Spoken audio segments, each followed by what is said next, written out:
जय श्री ओम नमः सिद्धेभ्यः। जय श्री ओम नमः सिद्धेभ्यः। जय श्री ओम नमः सिद्धेभ्यः। ओंकार बिंदु संयुक्तम नित्यं ध्यायन्ति योगिनः कामदं मोक्षदं चैव ओंकाराय नमो नमः। अविरल शब्द घनोग प्रक्षालित सकल भूतल कलंका मुनिभि निरूपासित तीर्था सरस्वती हरतु नो दुरिता। अज्ञान तिमिरांधानां ज्ञाना अंजन शलाकया चक्षुर्ण मिलितं येन तस्मै श्री गुरुवे नमः। श्री परम गुरुवे नमः। परंपराचार्य गुरुवे नमः। सकल कलुष विध्वंसकम श्रेयसां परिवर्धकम धर्म संबंधकम भव्य जीव मन प्रतिबोधकारकम पुण्य प्रकाशकम पाप प्रणाशमिदीरम शास्त्रम श्री मोक्षमार्ग प्रकाशक नाम दे। अस्य मूल ग्रंथ करता रहा श्री सर्वज्ञ देवा तद उत्तर ग्रंथ करता रहा श्री गंधर देवा प्रतिगंधर देवा तेषां वचना सामाज्य आचार्य कल्प पंडित तोरणमल जी द्वारा विरचित श्रोता रह सावधानतया शृण्वन्तु। मंगलम भगवान वीरो मंगलम गौतमो गणी मंगलम कुंद कुंडार्यो जैन धर्मोस्तु मंगलम सर्व मंगल मांगल्यम सर्व कल्याणकारकम प्रधानां सर्वधर्माणां जैनं जयतु शासनं जैनं जयतु शासनं जैनं जयतु शासनं। इस भवतरु का मूल एक जानहु मिथ्या ताको कर निर्मूल अब करिए मोक्ष उपाय करिए मोक्ष। जय बोलो देव शास्त्र गुरु की।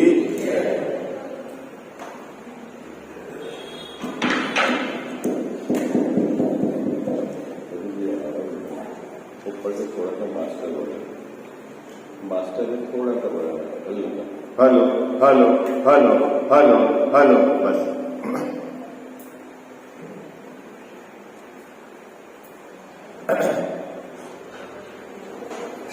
पेज नंबर 224 निकालिए आप, है ना।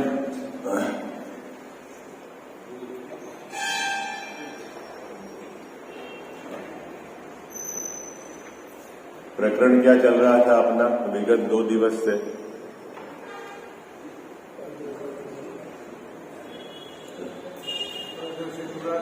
हाँ वो सुंदर बाबू क्या पूछा था, शिष्य ने क्या पूछा था? आचार्य महाराज ने आगम में अनेक स्थानों पर इस जीव को पर द्रव्य से अपने उपयोग को हटाकर स्वरूप में लगाने की प्रेरणा दी। क्या प्रेरणा दी? और आप कह रहे हैं कि वीतराग भाव से इसका उपयोग कहीं भी लगा रहे तो भी ये निर्विकल्प है। क्या टोडरमल साहब ने अभी तक क्या समाधान दिया था कि वीतराग भाव सहित इस जीव का उपयोग कहीं भी लगा रहे तो भी निर्विकल्प दशा है। अरे हाजिया नाजी आपके चेहरे से समझ में आ रही बात। विगत 2-3 दिवस से अपनी यही चर्चा चल रही है ना। क्या कहा बाबू जी कि उपयोग कहाँ लगा है उससे अभी कोई चर्चा बात नहीं है, लेकिन यदि तेरी परिणति में वीतराग दशा है, क्या तेरी परिणति में वीतराग दशा है तो वह निर्विकल्प दशा है, ऐसा कहा था। और ये जो निर्विकल्प दशा किसकी तरफ से चर्चा है? परिणति की तरफ से चर्चा है। क्या किसकी तरफ से चर्चा है? परिणति की तरफ से चर्चा। जब उसको नाना अपेक्षाओं से टोडरमल साहब ने समझाया, तब उसने प्रश्न खड़ा किया। किसने प्रश्न खड़ा किया? निश्चयाभासी मिथ्या दृष्टि। उसके चित्त में एक बात विपरीत रूप से बैठी हुई थी। क्या बैठी हुई थी? कि यदि उपयोग अपने शुद्ध स्वद्रव्य को जाने तो है संवर निर्जरा, और उपयोग परद्रव्य को और अपने विशेषों को जाने तो आश्रव बने। बात पकड़ में आ गई? उसके चित्त में क्या, उसके श्रद्धांत में क्या विपरीतता बैठी हुई थी? बोलो भाई, क्या विपरीतता बैठी हुई थी उसके श्रद्धांत में? कि यदि उपयोग अपने शुद्ध स्वद्रव्य को जाने, यानी एक ज्ञायक भाव पर एकाग्र होकर जाने तो है संवर निर्जरा, और अपने पर्याय में जो रागादिक है उनको जाने, या परद्रव्य को जाने, या परद्रव्य के विशेषों को जाने तो आश्रव बंद है। ऐसा विपरीत श्रद्धांत लिए हुए निश्चयाभासी मिथ्या दृष्टि था। और टोडरमल साहब ने उसको नाना अपेक्षाओं से समझाया। क्या?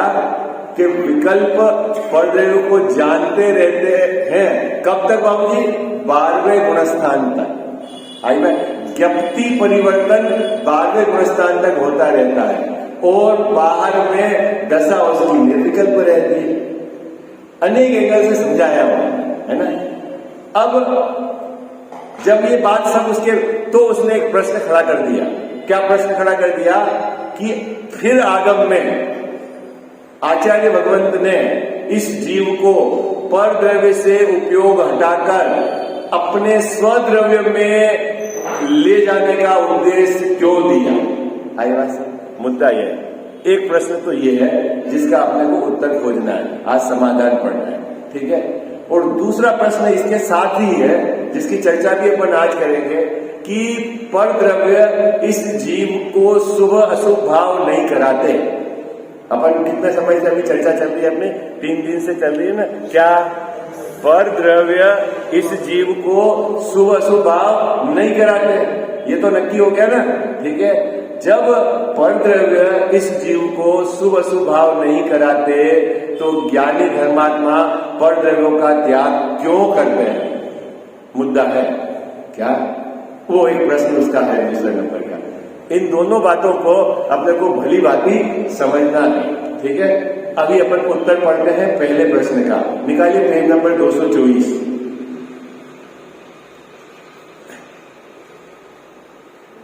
सब ग्रंथ अपने हाथ में रखना, तब तो आपको आनंद आएगा, है ना। क्योंकि सीधा आपका टोडरमल साहब के साथ संपर्क होगा। मैं तो क्या हूँ बाबूजी, बीच में डाकिया, सिर्फ पढ़ रहा हूं मैं। क्या कह रहे हैं टोडरमल साहब, आपको ये बात पकड़ में आएगी। ग्रंथ रहेगा ना, तब आपका कॉन्फिडेंस और ज्यादा होगा। नहीं तो ऐसा लगेगा कि क्या अपने मर्जी से बात कह रहे हैं। आठ है, हाँ, मान किसी दूसरे का है और मैं आपको बता रहा हूं। आई बात समझ? क्या? देखो निकालिए, मिल गया सबको पेज। ग्रंथ सब हाथ में रखना, पेज है ना। देखो समाधान मिला, प्रश्न के बाद समाधान। प्रश्न तो मैंने बोल दिया है, अब उसका समाधान। जो शुभ अशुभ भावों के कारण परद्रव्य है, क्या जैसा कल अपन ने इसकी चर्चा की थी कि परद्रव्य शुभ अशुभ भावों के कारण किस प्रकार है, तो यहां निमित्त कारण की तरफ से बात कही है। किसकी तरफ से बात कही है? निमित्त कारण की तरफ से बात कही है कि जिन परद्रव्यों की उपस्थिति में जीव शुभ अशुभ भाव रूप परिणमित होता है। क्या इस पंक्ति का क्या अर्थ लगाना बाबूजी? अजित भैया क्या लगाना? कि परद्रव्य जीव को शुभ अशुभ भाव रूप परिणमित तो नहीं करते, लेकिन जब जीव स्वयं शुभ अशुभ भाव रूप परिणमित होता है तो जो परद्रव्य बाहर उपस्थित में रहता है उस पर आरोप जाता है कि इनके कारण शुभ अशुभ भाव हुए। आई बात समझ में? बात पकड़ में आ गई आपको? मैंने निमित्त और उपादान की परिभाषा के साथ इस सेंटेंस को पूरा बना दिया। क्या आप में से कोई बनाओगे? मैंने जो बनाया सेंटेंस सेम टू सेम। क्या भाई साहब? पहली पंक्ति जो मैंने अभी सेंटेंस बनाया ना, क्या बोलो, क्या लिखा हुआ है? जो शुभ और अशुभ भावों के कारण परद्रव्य है। तो परद्रव्य के कारण तो शुभ अशुभ भाव होते नहीं, तो फिर यह कारण क्यों लिखा? तो ये निमित्त कारण है, मतलब उन परद्रव्यों की उपस्थिति में जीव स्वयं शुभ अशुभ भाव रूप परिणमित होता है। परिणमित कौन होता है? शुभ अशुभ भाव रूप जीव होता है। और परद्रव्य को कारण क्यों कहा? ये निमित्त की तरफ से कहा कि उनकी उपस्थिति में जीव स्वयं शुभ अशुभ भाव रूप परिणमित होता है। इतनी बात तो समझ में आई, ठीक है। उनमें उपयोग लगाने से, किन में उपयोग लगाने से? जैसा उपयोग किसका है? उपयोग किसका है? जीव का। लगाए किसमें? परद्रव्य में। तो क्या होता है? राग द्वेष हो जाते हैं? परद्रव्य में उपयोग लगाने से राग द्वेष हो जाते हैं बाबूजी, हो जाते हैं। तो यहां कह रहे हैं होते हैं किनको? कमजोर निचली भूमिका वाले। क्या आई बात है? मौसम चेंज होने पर बीमार हो जाते हैं क्या जैसा? हाँ, हो जाते हैं। कौन हो जाते हैं? जिनकी इम्यूनिटी कमजोर है, जिसकी रोग प्रतिरोध क्षमता कमजोर है, ऐसा व्यक्ति मौसम चेंज होते ही बीमार हो जाता है ना? तो बीमार किसने किया? बीमार किसने किया बाबूजी? आरोप तो लगता है मौसम चेंज पर, और बीमार शरीर में खुद में ही ताकत नहीं थी तो बीमार हो गए। क्या फिर क्या बोला मैंने? बात पकड़ में आई? जब इस जीव के शरीर में ही ताकत नहीं हो और बाहर में भाई साहब मौसम चेंज हो जाए तो ये बीमार हो जाता है। तो बीमार किसने किया? बीमार किसने किया? बोलो भाई, किसने किया? स्वयं। क्योंकि स्वयं की ताकत उस परिवर्तन को झेलने की नहीं थी तो ये क्या हो गया? बीमार हो गया। और आरोप क्या लगता है बाबूजी? आरोप क्या लगता है कि मौसम चेंज हुआ बीमार। और फिर आपके परिवारजन, इष्टजन आपको उपदेश क्या देते हैं? उपदेश क्या देते हैं? भैया मौसम चेंज हो रहा है, शरीर कमजोर है, थोड़ी सावधानी रखना, नहीं तो बीमार हो जाएगा। क्या बोलो, बात पकड़ में आई? क्या उपदेश देते हैं? अभी मौसम परिवर्तन हो रहा है, दही मत खाना, गला खराब हो जाएगा। साहब वो तो खा रहा है, अरे जो उसकी बात जाने दे, अपनी तेरी बात चल रही है। क्या? हाँ, किसकी बात चल रही है? तेरी बात चल रही है। तो यहाँ टोटल वजह हमने कितना सुंदर सेंटेंस बनाया। जो जीव अपने उपयोग को परद्रव्य में लगाते हैं और उस समय अपनी स्वयं की कमजोरी से, अपनी स्वयं की अज्ञानता से जिसको राग द्वेष हो जाते हैं, ऐसे जीव को सावधान करते हुए आचार्य महाराज कहते हैं कि तेरे उपयोग को वहां से हटा ले। फिर से बात पकड़ में आ गई आपको? क्या है बात पकड़ में आ गई? क्या कितना सुंदर उदाहरण है। परद्रव्य में उपयोग लगाने से जिस जीव के राग द्वेष हो जाते हैं उनको आचार्य महाराज कहते हैं कि परद्रव्य से उपयोग हटा ले। तो साहब परद्रव्य से उपयोग लगाने से राग द्वेष हो जाते हैं। अभी राग द्वेष किससे होते हैं बाबूजी?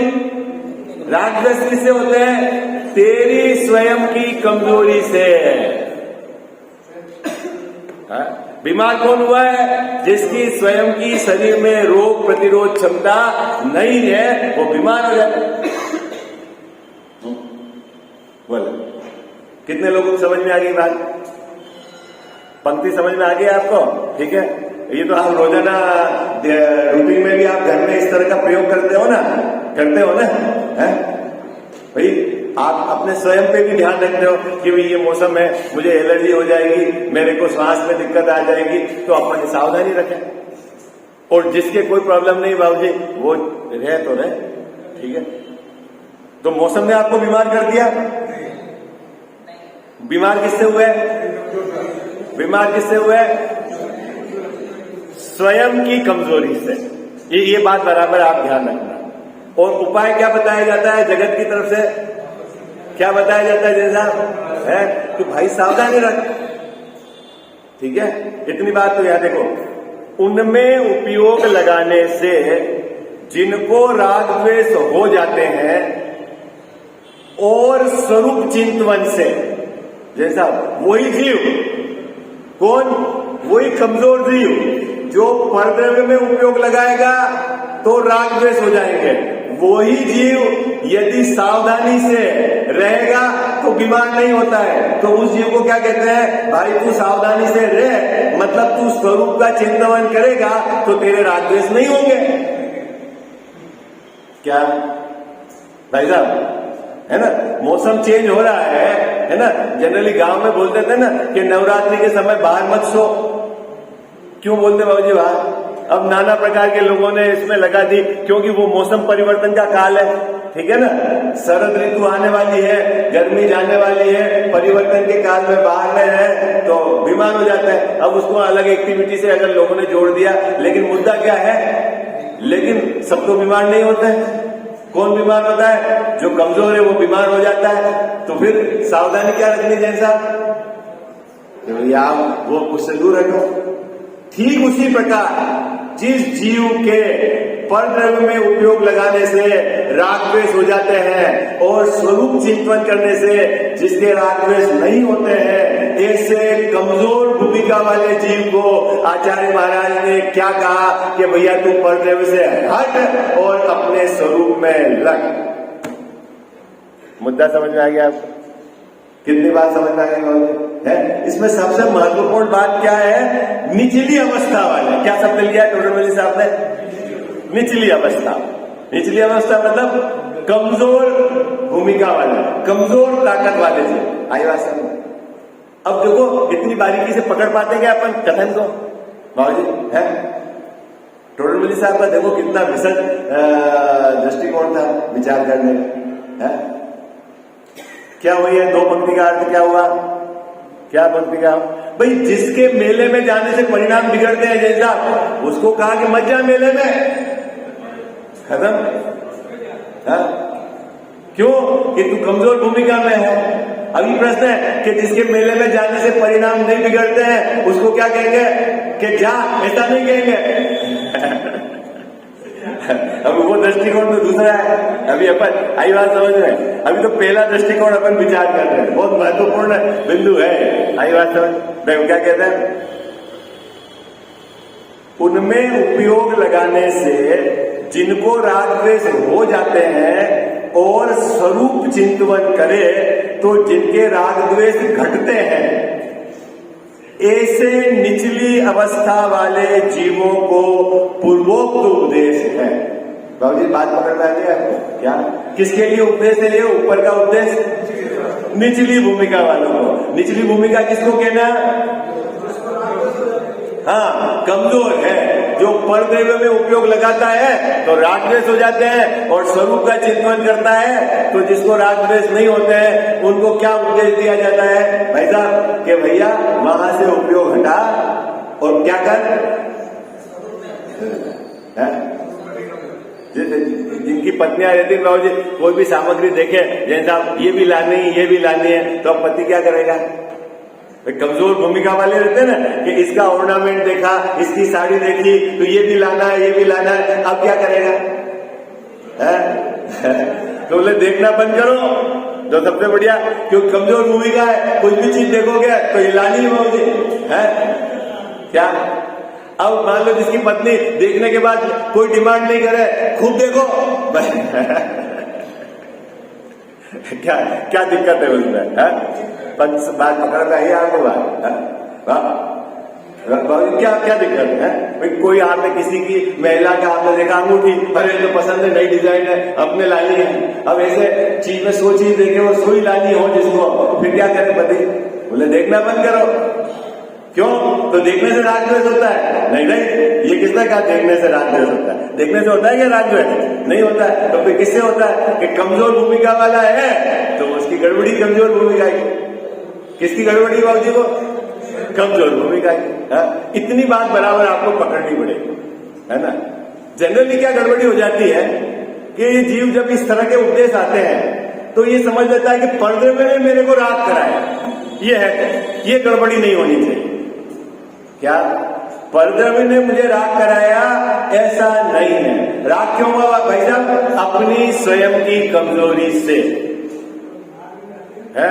इतनी बात बराबर अपने को ध्यान रखनी है, ठीक है। इसलिए शब्द डाला है निचली अवस्था वालों को, ठीक है। यहां तक समझ में आ गया, ठीक है। अब इसके विपरीत तोड़रमल साहब ने यहाँ पर दृष्टांत दिया, बहुत सुंदर, मतलब इस पक्ष को पुष्ट करके और इस पक्ष के विपरीत, और दृष्टांत इतना सुंदर है कि आपके तुरंत ही बात गले में उतर जाएगी। देखो क्या कहते हैं, जैसे कोई स्त्री विकार भाव से पराये घर जाती थी, उसे मना किया कि पराये घर मत जा, घर में बैठी रह।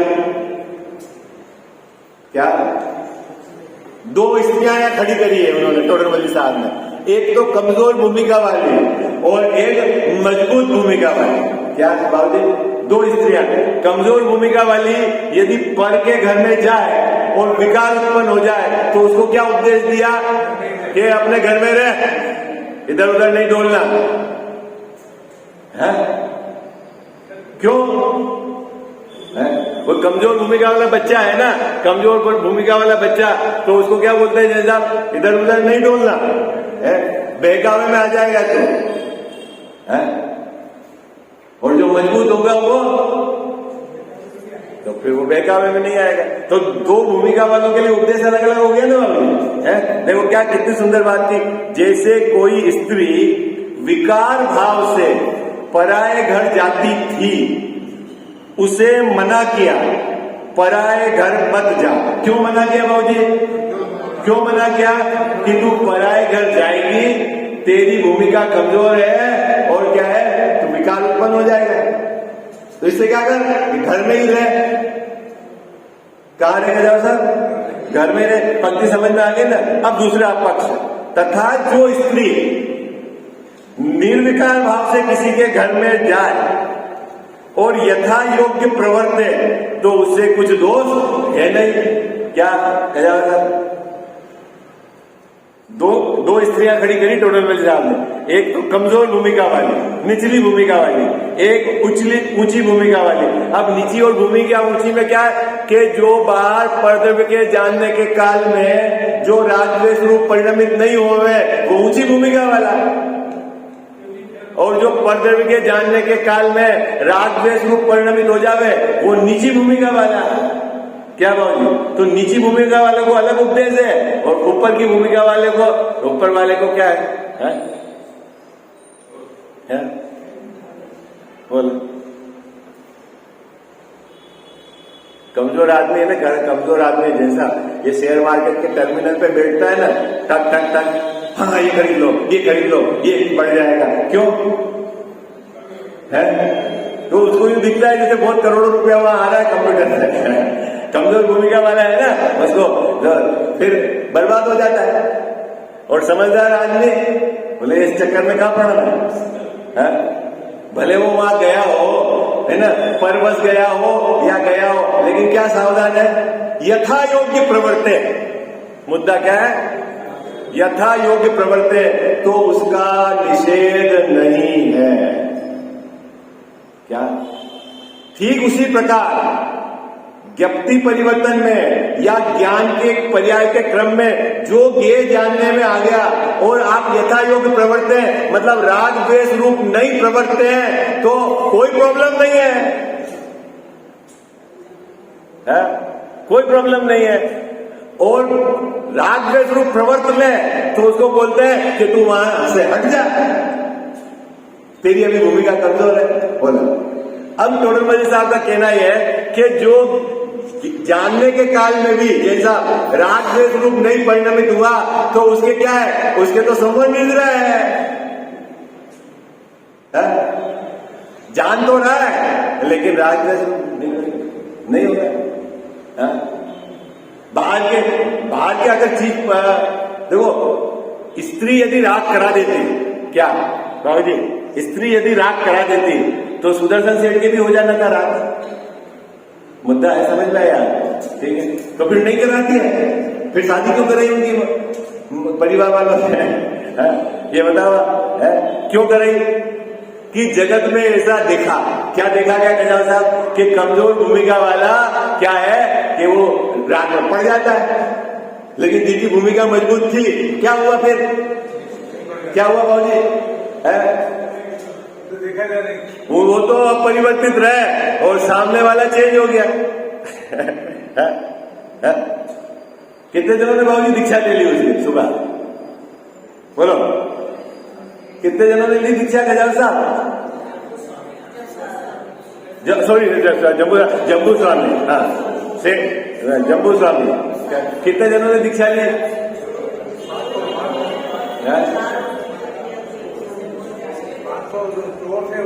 हाँ,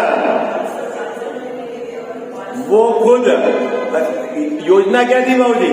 योजना क्या थी कि एक बार शादी करा दो तो ये तो गया। क्यों जैन साहब, गलत थी क्या योजना? आप बताओ, योजना गलत थी क्या? अरे बोलो जल्दी, हाँ जी या ना जी। योजना गलत तो नहीं थी। क्यों गलत नहीं थी? जगत में ऐसा देखा है, कमजोर भूमिका वाला वो क्या है जीव, वहां जाएगा उपयोग तो राग द्वेष हुए बिना नहीं रहेगा। लेकिन उनकी भूमिका कैसी थी? मजबूत थी, तो वो कुछ कर पाए? नहीं कर पाए। अरे कर तो नहीं पाए, सामने वाले चेंज हो गए। अरे वो तो जाने दो, जो चोरी करने के उद्देश्य से आए थे वही सुबह उनके साथ जंगल में। तो आप सोचो कि किस प्रकार की चर्चा रही होगी उस रात में। आप विचार करो, क्या क्या चर्चा हुई होगी कि जिस चोरी के भाव से आया और उसने वो चर्चा सुनी और वो सुबह के बोले ये तो बीमारी है, अब काम तो ये करना है। बोलो क्या साहब?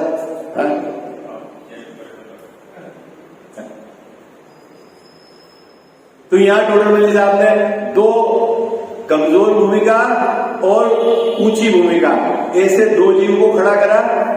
और कमजोर भूमिका वालों के लिए उपदेश अलग है और जो ऊंची भूमिका वालों के लिए ये बात कहकर वो ऊपर का जो कथन निश्चयवासी मिथ्या दृष्टि ने आदम का खड़ा किया था, तो उसको ये कहा कि भैया ये कमजोर भूमिका वालों के लिए उपदेश है।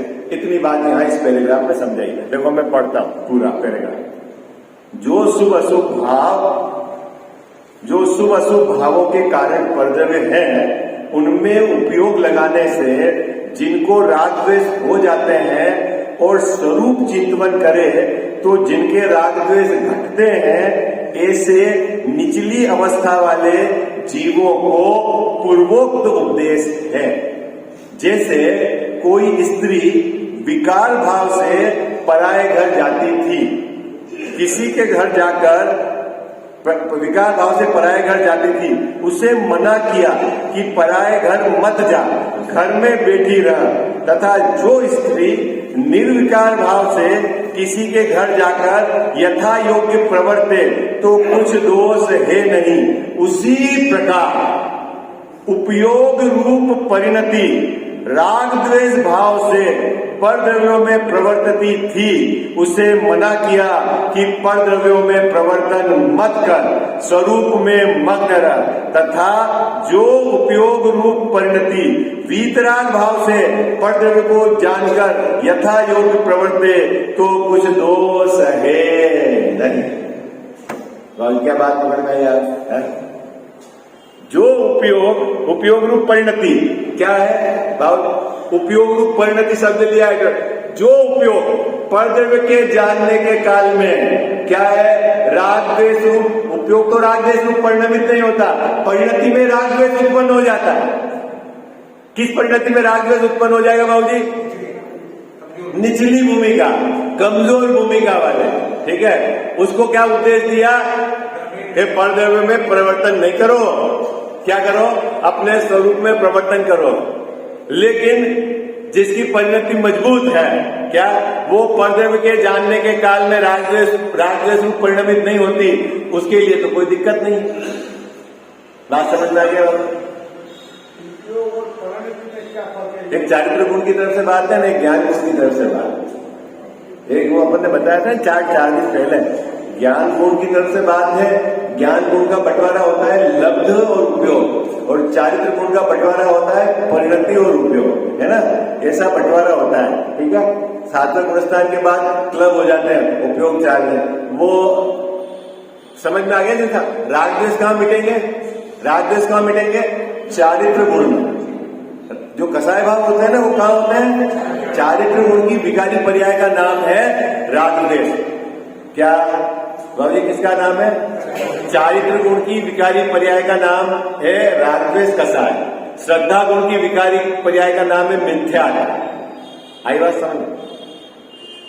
बात पकड़ में आ गई? तो श्रद्धा गुण की विकारी पर्याय और चारित्र गुण की विकारी पर्याय, उन दोनों को क्लब करे तो बोलते हैं मोह, है ना। एक दर्शन मोह है और एक चारित्र मोह, है ना। दर्शन मोह श्रद्धा की तरफ से है और चारित्र मोह चारित्र की तरफ से। इतनी बात समझ में आ गई? हाँ जी या ना जी? ठीक है। अभी यहाँ क्या कह रहे हैं? जैसा अभी टोटल वजह से आपको यहाँ ये सिद्ध करना है। क्या सिद्ध करना है? केंद्र बिंदु क्या है? आप क्या जान रहे हो इससे कोई प्रॉब्लम नहीं, लेकिन जानने के काल में यदि आप राग द्वेष में परिणमित हो रहे हो तो आपकी भूमिका कमजोर है। जानने के काल में यदि आप राग द्वेष में परिणमित नहीं हो रहे हो कोई प्रॉब्लम नहीं है। जानने से थोड़ी कोई प्रॉब्लम नहीं। क्या कहा बाबूजी? क्या कहा? जानने से कोई प्रॉब्लम नहीं, वो तो ज्ञान होगा। दर्शन ज्ञान का जो व्यापार है उपयोग, व्यापार है स्व और पर के ग्रहण में जो लगता है वो कहलाता उपयोग। मतलब उपयोग क्या है? जिसको ग्रहण करता है। अभी आपको उपयोग की पिक्चर क्लियर है कि नहीं? देखो मैं बताता हूँ। आप थोड़ा बहुत मजेदार बात है। आपको उपयोग, क्षयोपम ज्ञान, ज्ञान स्वभाव कुछ क्लियर है कि नहीं विषय? एक तो है अपना ज्ञान स्वभाव।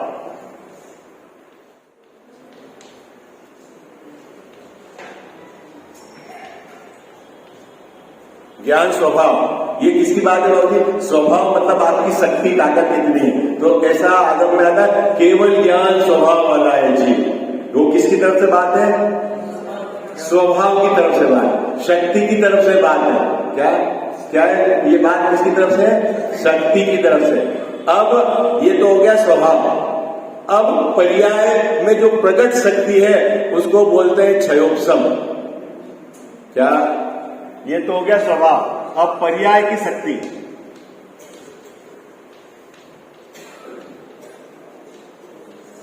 इसको बोलते हैं क्षयोपम।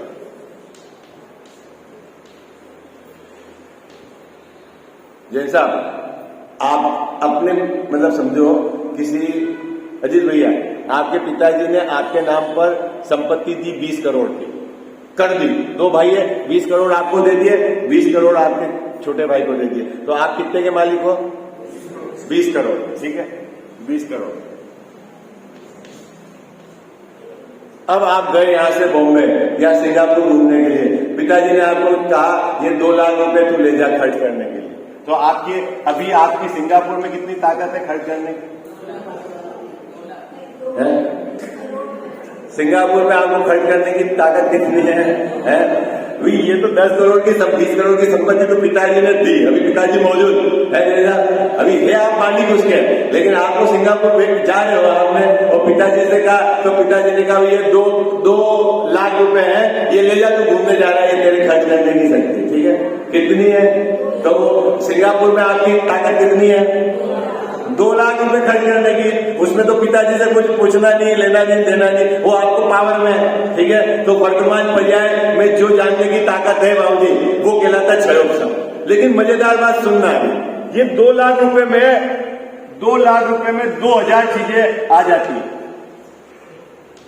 अलग अलग, कोई 5 रुपए की, कोई 10 रुपए की, कोई 1000 की, कोई 1 लाख की, ऐसे कितनी 2000 चीज आप खरीद सकते हैं। 2 लाख रुपए आपके पास है। अब जिस चीज को खरीदने जाओगे और उसमें आप उपयोग को लगाओगे, मतलब खरीदोगे, व्यापार करोगे, ग्रहण करने का, वो कहलाता है उपयोग। क्या कहलाता है सर? उपयोग, है ना, जिसमें ग्रहण होता है। उपयोग समझ में आया? आप 2000 चीजें एक साथ तो नहीं खरीदोगे, ठीक है, जिसको खरीदने जाओगे, जहां आपका ग्रहण करने लगेगा, वो कहलाता उपयोग। आई बात समझ में? तो अभी हमारा जो उपयोग है वो क्या है? दर्शन उपयोग, ज्ञानो उपयोग। क्षयोक्षम है ना, क्षयोक्षम में दो बंटवारा है, दर्शन उपयोग, ज्ञानो उपयोग। जब दर्शन उपयोग रहेगा तो ज्ञानो उपयोग नहीं रहेगा, ज्ञान उपयोग में भी रहेगा तो फिर क्या है कि मति ज्ञान, श्रुत ज्ञान, अवधि ज्ञान जिसके है, मनपर्य ज्ञान, इसमें से कोई एक ज्ञान रहेगा। मान लो मति ज्ञान रहे तो फिर तीन नहीं रहेगा। फिर मति ज्ञान के भी अंदर जो बंटवारा है, क्या बंटवारा है? इंद्रियों और मन से जानना है तो इस पर्सन से जानेगा तो दूसरे से नहीं जानेगा, इस पर्सन के भी एक विषय को जानेगा तो दूसरे को नहीं जानेगा, क्योंकि उपयोग एक समय में एक चीज को ही ग्रहण करेगा, भले ताकत हो। आई बात समझ में? क्या बात पकड़ में आई आपको? क्या? हाँ, भले तेरे पास 2 लाख रुपए हो और तू यदि 10 रुपए की पेन खरीदने के लिए तेरा उपयोग लगा तो वो 2 लाख रुपए भले ही है, लेकिन अभी तेरे तू कहाँ लगा हुआ है? सिर्फ 10 रुपए के पेन खरीदने में लगा हुआ है। तो वो जो तेरे व्यापार किया वो कहलाता उपयोग। कितने लोगों को समझ में आ गई बात? हाँ, ताकत कितनी है पर्याय की? 2 लाख रुपए, और स्वभाव कितना है? 20 करोड़ है, उसमें क्या दिक्कत है? लेकिन खरीद क्या रहा है? 10 रुपए की पेन है, खरीद क्या रहा है जी? 10 रुपए। अरे भाई, तेरा उपयोग यदि तू अपने गायक को जानने में लगा है तो लग जाए, और तू चाहे कि वो मक्की की पापड़ी बनाने में लगा है तो लग जाए, और अब तू बिगाड़ तो बिगाड़। बात पकड़ में आई आपको? मुद्दे वाली बात समझ में आई?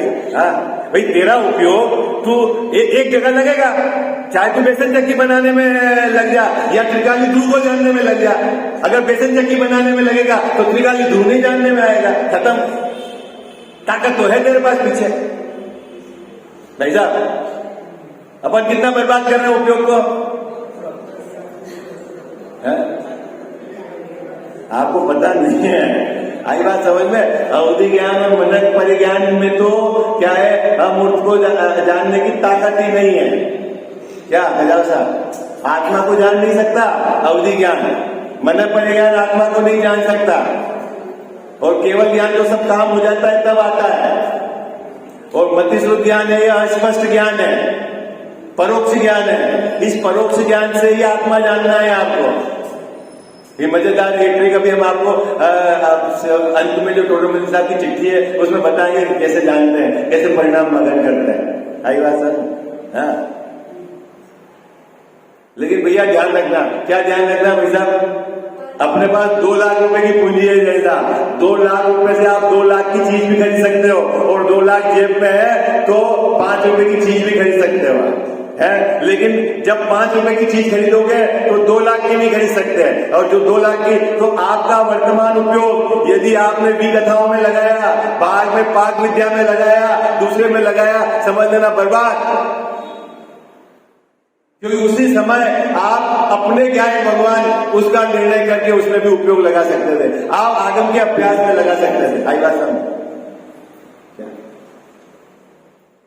खूब लोग ऐसा बोले, हम तो 2-2, 3-3 काम एक साथ करते हैं। क्या?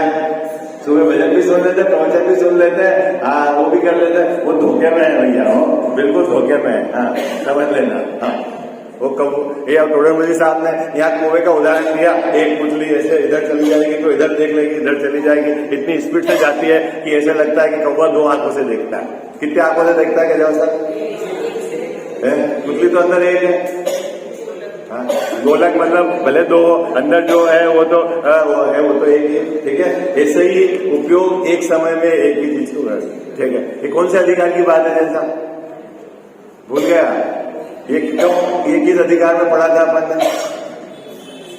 दूसरा अधिकार, संसार अवस्था का निरूपण, ठीक है। उसमें टोडरमल साहब ने क्या पिक्चर है अभी संसार अवस्था की बताई है, ठीक। अब आपका विषय उधर चला गया, मुद्दा कहाँ था? आप लोगों के पास समय बहुत है बाबूजी, खूब रिवीजन करो। उनका दिक्कत है? काम किसके पास ज्यादा है बोलो, उसका काम मैं कम कर देता हूँ। काम किसके पास ज्यादा है बोलो भाई? है? काम किसके पास ज्यादा है? कोई के पास काम ज्यादा नहीं, फिर तो सब कितने 5-10 घंटे सब स्वाध्याय करते हो रोज? तो फिर वो तो फोकट है। विकथा में कुछ भी लाभ नहीं है, मैं आपको बता दूं, कुछ भी लाभ नहीं है। समय की भी बर्बादी है और कोई आपका यश भी नहीं करेगा, कुछ नहीं बाबूजी, वो तो टोटल बर्बादी है। पैसा भी नहीं मिलता अभिज्ञता में। आई बात समझ में? चलो आगे आया क्या, फिर वह कहता है, वो देखो वो अभी अपनी बात पर अड़ा हुआ है भाई। क्या कहता है? ऐसा है तो महामुनि परिग्रह आदि का चिंतन का त्याग किस लिए करते हैं? क्या बात बता दी जैसा, जब टोडरमल साहब ने कहा कि जो स्त्री क्या है मजबूत है, मतलब जिसके परिणाम नहीं बिगड़ते हैं, वो कहीं भी जाए तो कोई प्रॉब्लम नहीं है, तो फट उसने बात पकड़ ली।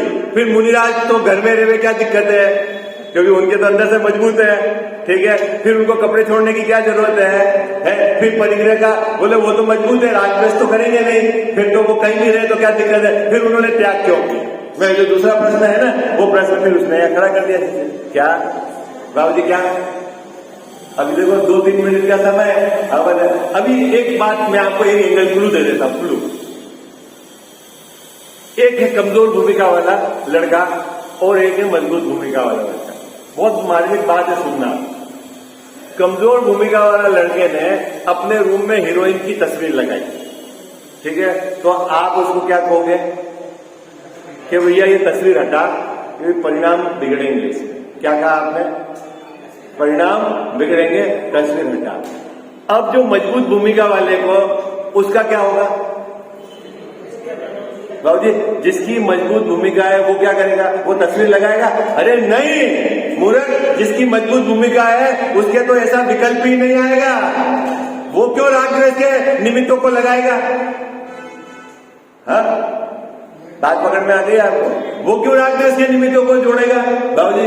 है वो लगाएगा ही नहीं। कमजोर भूमिका वाले को आप ना कहोगे और मजबूत भूमिका वाला लगाएगा नहीं, तो लगाया नहीं इसका मतलब ऐसा है कि उसने भाई वो इस तरह के भाव ही नहीं आएंगे उसके कि मैं तस्वीर लगाऊं। आई बात समझ? क्या उसके इस तरह के भाव ही नहीं आएंगे। और समझदारी क्या करेगा? वो बुद्धिपूर्वक, भले ही उसके परिणाम नहीं बिगड़ते हो, फिर भी बुद्धिपूर्वक जो निमित्त राग द्वेष के कारण है उनका तो वो त्याग करता करता करता ही है। ये बात इस पैराग्राफ की विषय वस्तु, मुद्दे वाली बात। हाँ छोड़ते हैं उसको। जो बाहर में निमित्त क्या है, शुभ भले शुभ अशुभ भाव के कारण है, उनको छोड़ दो। बीमारी को क्यों रखना बाबू है? तो साहब बीमारी भाई उनके वो बीमारी के निमित्त है। ये है मुद्दे वाली बात। देखो अब पढ़ते हैं अपन प्रश्न, समय भी हो गया, कल इसके आगे का पढ़ेंगे, प्रश्न पढ़ के फिर छोड़ते हैं। फिर वह कहता है ऐसा है तो महामुनि परिग्रह आदि चिंतन का त्याग किस लिए करते हैं? अब इसका उत्तर कल पढ़ेंगे। उत्तर भी टोडरमल साहब ने फिर वही 2 स्त्रियां ली यहाँ पर और फिर उसको घटाया है, तो अब ऊपर का दोनों का साथ साथ घटाएंगे कल अपन इस विषय, ठीक है।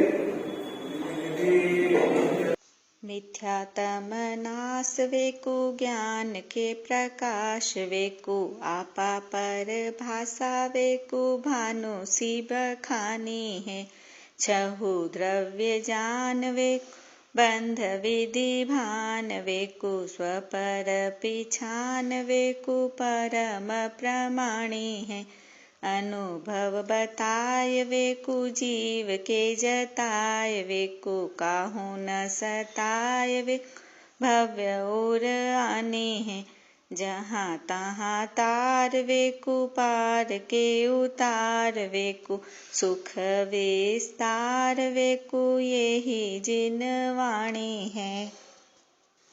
जा वाणी के ज्ञान ते सूझे लोकालोक सो वाणी मस्तक चढ़ो सदा देत हूँ धोख